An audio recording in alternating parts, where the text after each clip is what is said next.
Eventos Finais, capítulo 15. O selo de Deus e a marca da besta. Só duas classes. Só poderá haver duas classes.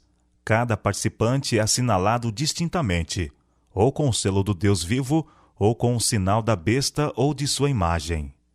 No grande conflito entre a fé e a descrença, todo mundo cristão estará envolvido. Todos tomarão partido. Aparentemente, alguns talvez não se engajem de um lado ou outro do conflito.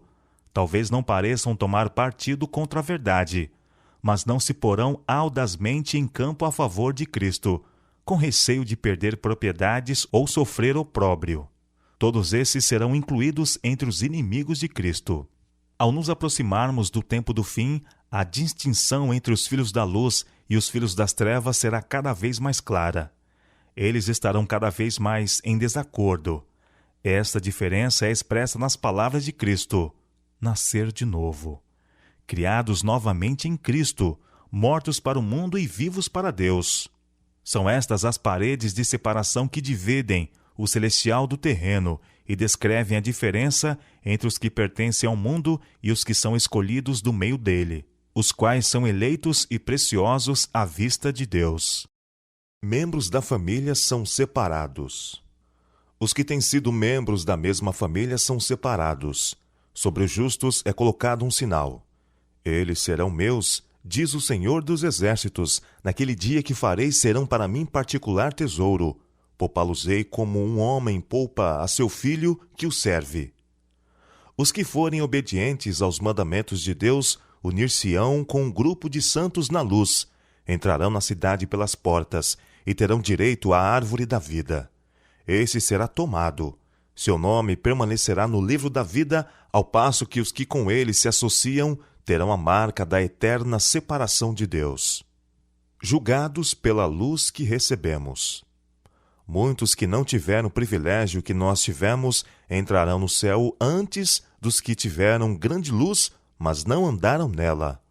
Muitos viveram de acordo com a melhor luz que tiveram e serão julgados em conformidade com isso. Todos terão de esperar pelo tempo designado, até que as advertências tenham ido a todas as partes do mundo, até que suficiente luz e evidências tenham sido dadas a cada pessoa. Alguns terão menos luz que outros, mas cada um será julgado de acordo com a luz recebida. Foi-nos concedida grande luz a respeito da lei de Deus. Esta lei é o padrão do caráter. Requer-se agora que o homem viva de acordo com ela, e seremos julgados por essa lei no último grande dia. Nesse dia, os homens serão tratados segundo a luz que receberam. Os que tiveram grande luz e a desprezaram encontram-se em pior situação do que aqueles a quem não foram concedidas tantas vantagens. Eles exaltam a si mesmos, mas não ao Senhor. A punição imposta aos seres humanos será, em todos os casos, proporcional à desonra que eles causaram a Deus. Cada qual receberá esclarecimento bastante para fazer inteligentemente a sua decisão. Não há desculpa para cegueira voluntária. Ninguém será condenado por não fazer caso da luz e do conhecimento que nunca teve e não pôde obter. Muitos, porém, recusam obedecer à verdade que lhes é apresentada pelos embaixadores de Cristo, porque desejam acomodar-se ao padrão do mundo, e a luz que penetrou no seu entendimento, a luz que resplandeceu na alma, condená-los-á no juízo. Os que têm oportunidade de ouvir a verdade, mas não se esforçam para ouvi-la ou compreendê-la, pensando que, se não ouvirem, não serão responsáveis, serão considerados culpados perante Deus, como se a tivessem ouvido e rejeitado. Não haverá desculpa para os que preferem continuar no erro, quando poderiam compreender o que é a verdade. Em seus sofrimentos e morte, Jesus fez expiação por todos os pecados de ignorância, mas não foi tomada nenhuma providência para a cegueira voluntária. Não seremos considerados responsáveis pela luz que não atingiu nossa percepção, mas pela luz a que resistimos e que rejeitamos. Um homem não poderia compreender a verdade que nunca lhe foi apresentada, e não pode, portanto, ser condenado pela luz que nunca teve. A importância da beneficência prática. As decisões do último dia recaem sobre nossa beneficência prática. Cristo reconhece cada ato de beneficência como feito a Ele mesmo. Quando as nações se reunirem diante dele, não haverá senão duas classes, e seu destino eterno será determinado pelo que houverem feito ou negligenciado fazer por ele na pessoa dos pobres e sofredores. Há, entre os gentios, almas que servem a Deus ignorantemente, a quem a luz nunca foi elevada por instrumentos humanos. Todavia, não perecerão.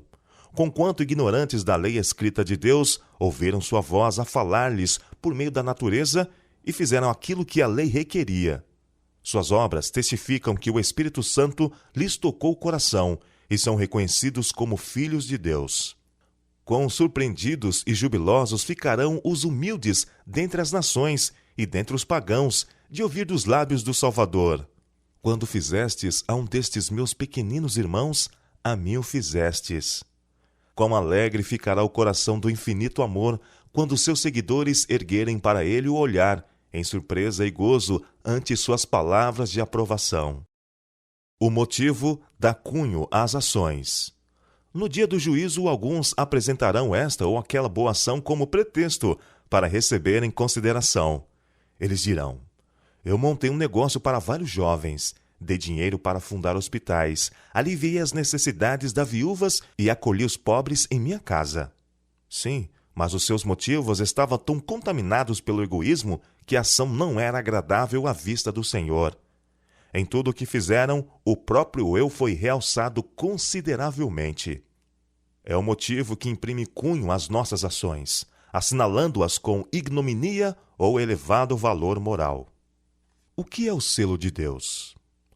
Logo que o povo de Deus estiver selado na fronte, não é algum selo ou marca que pode ser visto, mas a consolidação da verdade, tanto intelectual como espiritual, de modo que não possam ser abalados.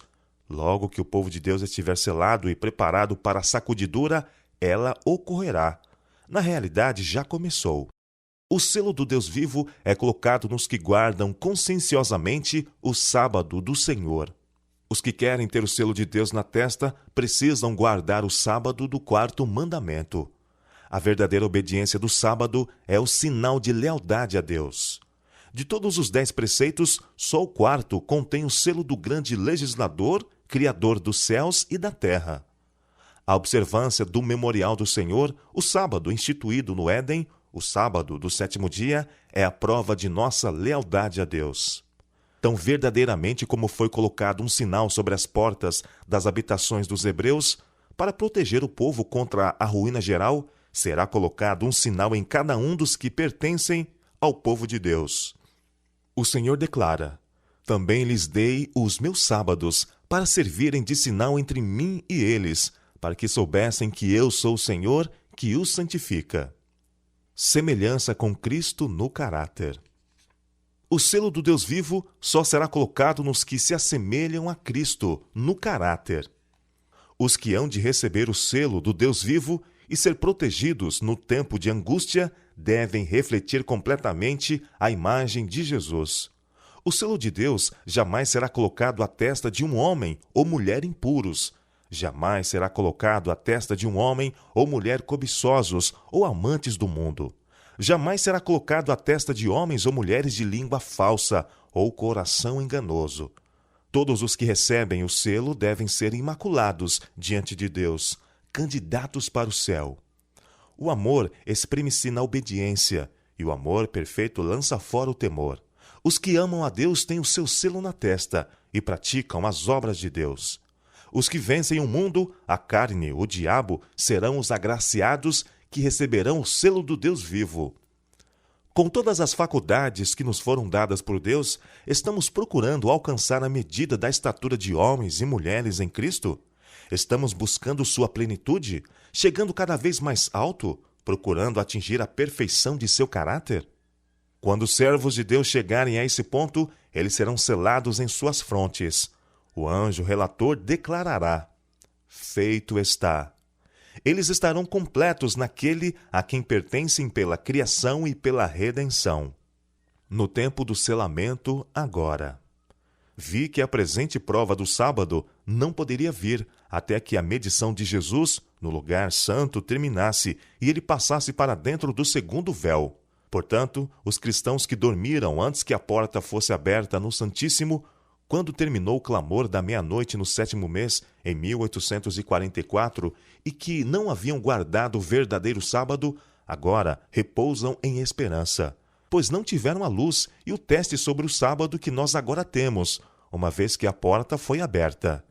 Eu vi que Satanás estava tentando alguns do povo de Deus neste ponto, sendo que grande número de bons cristãos adormeceram nos triunfos da fé e não guardaram o verdadeiro sábado. Eles estavam em dúvida quanto a ser isto um teste para nós agora. Satanás está agora usando cada artifício neste tempo de selamento, a fim de desviar a mente do povo de Deus da verdade presente e levá-los a vacilar. Vi que ela, a senhora Hastings, estava selada, e a voz de Deus ressurgiria e se ergueria sobre a terra, e estaria com os 144.000. Vi que não precisamos chorar sobre ela. Ela repousaria durante o tempo da angústia. Em nossa terra vivem homens que passaram dos 90 anos de idade. Os resultados naturais da velhice se fazem notar em sua debilidade, mas eles creem em Deus e o Senhor os ama. O selo de Deus está neles e se encontrarão com aqueles a cujo respeito o Senhor disse: Bem-aventurados mortos que morrem no Senhor. Oxalá o selo de Deus seja colocado em nós. Dentro em pouco será colocado o selo de Deus em cada um de seus filhos. Oxalá ele seja colocado em nossas frontes. Quem pode suportar o pensamento de ser passado por alto quando o anjo se puser a selar os servos de Deus em suas frontes? Se os crentes, na verdade, não forem sustidos por sua fé nestes dias relativamente pacíficos, que os deterá quando vier a grande prova e sair o decreto contra todos os que não adorem a imagem da besta, nem receberam na testa ou nas mãos o sinal? Não está longe esse tempo solene. Em vez de se tornar fraco e irresoluto, o povo de Deus deve estar reunindo forças e ânimo para o tempo de angústia. O que é a marca ou sinal da besta? João foi convidado a contemplar um povo distinto dos que adoram a besta ou a sua imagem, observando o primeiro dia da semana. A observância desse dia é o sinal da besta. O sinal da besta é o dia de repouso papal. Quando vier a prova, será mostrado claramente o que é a marca da besta. Ela é a observância do domingo. O sinal ou selo de Deus é revelado na observância do sábado do 7º dia, o memorial divino da criação. A marca da besta é o oposto disso, a observância do primeiro dia da semana. A todos, os pequenos e os grandes, faz que lhes seja dada certa marca sobre a mão direita ou sobre a fronte. Apocalipse capítulo 13, verso 16. Os homens não só não deverão trabalhar com as mãos no domingo, mas reconhecer com a mente que o domingo é o sábado. Quando é recebido o sinal da besta? Ninguém recebeu até agora o sinal da besta. A observância do domingo não é ainda o sinal da besta, e não será até que saia o decreto compelindo os homens a venerarem esse falso sábado. Chegará o tempo em que esse dia será a prova, mas esse tempo ainda não veio. Deus concedeu aos homens o sábado como sinal entre ele e eles, como uma prova da fidelidade deles. Os que na grande crise que está perante nós, depois de receberem iluminação no tocante à lei de Deus, prosseguem desobedecendo e exaltando leis humanas acima da de Deus, receberão o sinal da besta. O sábado será a pedra de toque da lealdade, pois é o ponto da verdade especialmente controvertido. Quando sobrevier aos homens a prova final, traçar-se-á a linha divisória entre os que servem a Deus e os que não servem. Ao passo que a observância do sábado espúrio, em conformidade com a lei do Estado, contrária ao 4º mandamento, será uma declaração de fidelidade ao poder que se acha em oposição a Deus, é a guarda do verdadeiro sábado, em obediência à lei divina, uma prova de lealdade para com o Criador. Ao passo que uma classe, aceitando o sinal de submissão aos poderes terrestres, recebe o sinal da besta, a outra, preferindo o sinal da obediência à autoridade divina, recebe o selo de Deus. A imposição da observância do domingo é a prova. Ninguém é condenado sem que haja recebido iluminação, nem se compenetrado na obrigatoriedade do 4º mandamento. Mas quando for expelido o decreto que impõe o sábado espúrio e o alto clamor do terceiro anjo advertir os homens contra a adoração da besta e de sua imagem, será traçada com clareza a linha divisória entre o falso e o verdadeiro. Então os que ainda persistirem na transgressão receberão o sinal da besta. Quando, porém, a observância do domingo for imposta por lei e o mundo for esclarecido relativamente à obrigação do verdadeiro sábado, quem então transgredir o mandamento de Deus para obedecer a um preceito que não tem maior autoridade que a de Roma, honrará desta maneira o papado mais do que a Deus. Prestará homenagem a Roma, ao poder que impõe a instituição que Roma ordenou. Adorará a besta e a sua imagem. Ao rejeitarem os homens a instituição que Deus declarou ser o sinal de sua autoridade e honrarem em seu lugar a que Roma escolheu como sinal de sua supremacia, aceitarão de fato o sinal de fidelidade para com Roma, o sinal da besta.